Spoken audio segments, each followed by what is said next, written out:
So another thing that I work on as an adult mental therapist is helping kids learn how to tend to things for longer periods. So this can be just working at a toy for longer than a minute, helping parents with reading to their children, helping them to eat for longer times. I don't specifically work on eating, but just helping them to stay at the table to eat might be something that I'd help with.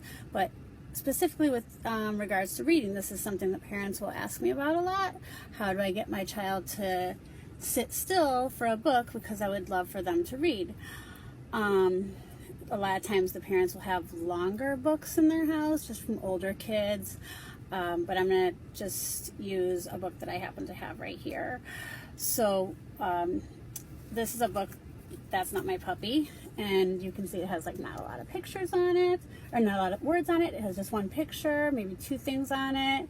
And this is a really good book to start with for little kids because it just doesn't have a lot of words. But even if they're not paying attention to this one, because it has too many words, you're saying that's not my puppy, its tail is too fluffy, you could just talk about the puppy, like, oh, puppy, fluffy tail, and then go on to the next page.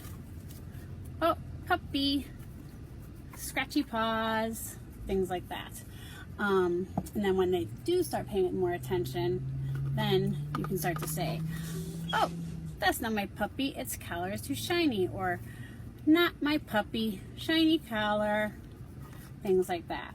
So starting off with just little words like puppy, fluffy tail can help them attend to the book for longer periods than if you were to read every single sentence, especially with longer books. Longer books with kids that are in EI tend to not hold their attention for long, just because even kids that are not in EI, when they're like 2 to 3 years old, their attention span is really only like 3 to 4 minutes. So if you have a book that's like Dr. Seuss, it's going to be hard for them to sit through. So my advice would be just like reading the pictures at this age, or getting a book that has maybe 2 to 3 words each page. I hope that helps.